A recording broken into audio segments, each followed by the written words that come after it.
काल रात्रि एक्सप्रेस भाग 2 और भी खौफनाक। उस रात के बाद आरव और रोहन की जिंदगी कभी पहले जैसी नहीं रही।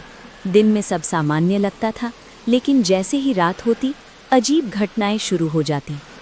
एक हफ्ते बाद रात के करीब 2 बजे आरव अचानक नींद से जाग गया। उसके कमरे में अजीब सी ठंड थी, खिड़की बंद थी, फिर भी पर्दे अपने आप हिल रहे थे। तभी उसे एक हल्की सी आवाज़ सुनाई दी, छुक छुक छुक, जैसे कोई ट्रेन धीरे धीरे चल रही हो। आरव का दिल जोर जोर से धड़कने लगा। उसने घड़ी देखी, 2:17 AM। अचानक उसके फ़ोन पर एक मैसेज आया, अगला सफ़र शुरू होने वाला है। मैसेज किसी अनजान नंबर से था। आरव ने तुरंत रोहन को कॉल किया। तुम्हें भी कुछ अजीब लग रहा है? आरव ने घबराकर पूछा। रोहन की आवाज़ कांप रही थी। हाँ, मुझे भी अभी अभी वही मैसेज आया है। दोनों कुछ पल चुप रहे, फिर रोहन बोला, ये ख़त्म नहीं हुआ है। अगले दिन दोनों मिले और उस जगह जाने का फैसला किया जहां उन्हें ट्रेन के पास होश आया था। वो जगह अब भी वैसी ही सुनसान थी। पुराने ट्रैक जंग लगे हुए थे, जैसे सालों से वहां कोई ट्रेन नहीं चली हो।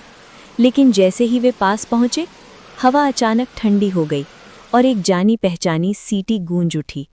फूं। आरव ने डरते हुए कहा, क्या तुमने ये सुना? रोहन ने सिर हिलाया।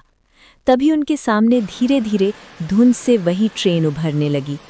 काल रात्रि एक्सप्रेस वापस आ चुकी थी। ट्रेन का दरवाज़ा अपने आप खुल गया।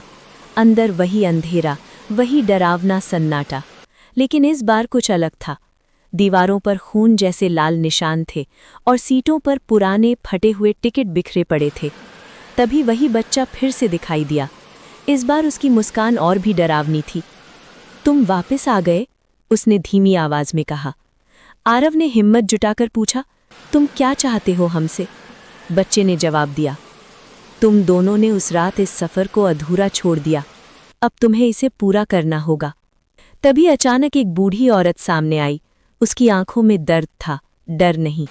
उसने धीरे से कहा, ये ट्रेन शापित है। सालों पहले एक दुर्घटना में सभी यात्री मारे गए थे। उनकी आत्माएं अब भी इस ट्रेन में फंसी हैं। और ये बच्चा? रोहन ने पूछा। औरत की आंखों से आंसू बहने लगे। ये उसी हादसे का पहला शिकार था। बच्चा धीरे धीरे उनकी ओर बढ़ा। हमें मुक्ति चाहिए और तुम हमारी आखिरी उम्मीद हो। आरव और रोहन अब समझ चुके थे, ये सिर्फ डरावना अनुभव नहीं था, ये किसी की मदद करने का मौका था। हमें क्या करना होगा? आरव ने पूछा। बच्चा ने कहा, ट्रेन के आखिरी डिब्बे में एक टूटा हुआ सिग्नल है। जब तक वो ठीक नहीं होगा, हम सब इस चक्र में फंसे रहेंगे। दोनों हिम्मत करके आखिरी डिब्बे की ओर बढ़े। रास्ते में अजीब आवाज़ें, परछाइयाँ और डरावने चेहरे उन्हें रोकने की कोशिश कर रहे थे। कभी कोई सीट अपने आप हिलने लगती, कभी कोई दरवाज़ा ज़ोर से बंद हो जाता, लेकिन वे रुके नहीं। आखिरकार वे आखिरी डिब्बे तक पहुँचे। वहाँ एक पुराना टूटा हुआ सिग्नल मशीन था, जिससे हल्की सी चिंगारी निकल रही थी। आरव ने उसे ठीक करने की कोशिश की, लेकिन उसे समझ नहीं आ रहा था। तभी रोहन ने कहा, याद है तुमने बचपन में ये सब सीखा था? आरव ने हिम्मत की और जैसे तैसे उस मशीन को ठीक करने लगा। कुछ ही पलों में टिक एक आवाज़ आई और सिग्नल हरा हो गया। जैसे ही सिग्नल ठीक हुआ, पूरा ट्रेन हिलने लगा। तेज़ रोशनी फैल गई। सभी आत्माएं एक एक करके शांत होने लगीं। वही बच्चा मुस्कुराया। इस बार उसकी आंखें सामान्य थीं।